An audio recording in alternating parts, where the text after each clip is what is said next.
کیا میرے اللہ کے پاس اپنے پیارے بندوں کے لیے لڑکیوں کی کمی؟ کیا میرے رب کے پاس اپنی پیاری بندیوں کے لیے لڑکوں کی کمی؟ یہ امپاسبل ہے کہ اس کے بغیر میں خوش یا راضی ہو سکوں، میرے دل کو سکون مل سکے۔ میں کبھی بھی اس کے بغیر خوش نہیں رہ سکتا یا رہ سکتی۔ ہم کیوں یہ سمجھ بیٹھتے ہیں کہ میرا رب مجھے راضی نہیں کر سکتا، راضی نہیں کر سکتا۔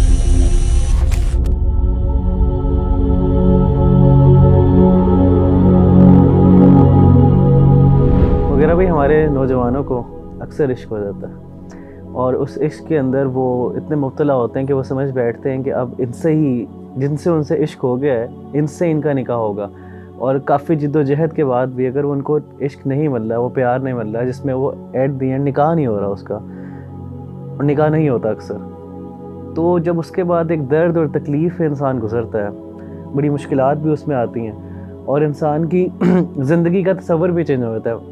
کہنے کا مقصد یہ ہے کہ انسان اپنے آپ کو سمجھتا ہے کہ وہ اس کے بغیر زندہ ہی نہیں ہے، تو کیسے مغیرہ بھائی وہ شخص اپنے آپ کو اس کرب سے، اس اذیت سے نکالے اور ایک نارمل عام زندگی گزارے جس طرح وہ پہلے گزار رہا تھا جب اس کو عشق نہیں ہوا ہوا تھا؟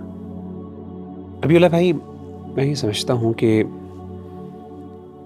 یہ جو محبت تو انسان کے بعض اوقات اختیار میں نہیں ہوتی اور ہو بھی جاتی ہے، لیکن اس کے بغیر زندہ نہ رہنے کا جو تصور ہے وہ اس کے پیچھے ایک سوچ ہے، اور وہ سوچ یہ ہے کہ میں کبھی بھی اس کے بغیر خوش نہیں رہ سکتا یا رہ سکتی۔ میری خوشی اور میرا پورا سکون وہ اس چیز کے اوپر منحصر ہے یا وہ ڈیپینڈنٹ ہے کہ یہ شخص مجھے مل جائے۔ یہ امپاسبل ہے کہ اس کے بغیر میں خوش یا راضی ہو سکوں، یا مجھے یا میرے دل کو سکون مل سکے۔ ربیع اللہ بھائی، مجھے یہ بتائیے،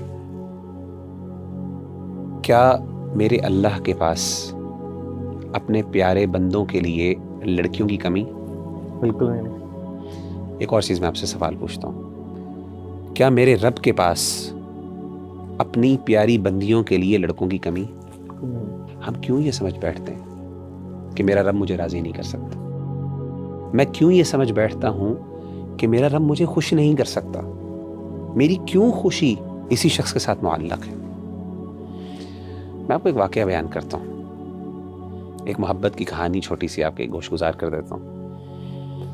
حضرت ام سلمہ رضی اللہ تعالی عنہ کو اپنے شوہر ابو سلمہ سے بہت محبت تھی۔ ابو سلمہ کو احد کے دن چوٹ لگی، زخم لگا، اور اس کے بعد وہ اللہ تعالیٰ کو پیارے ہو گئے کچھ دیر بیماری کے بعد۔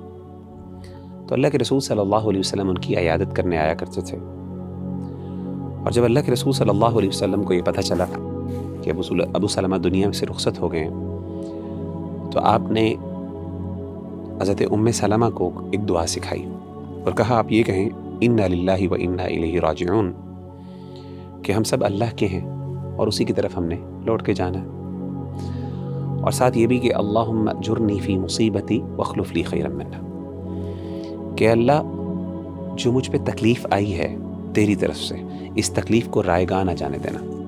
کیا مطلب ہے؟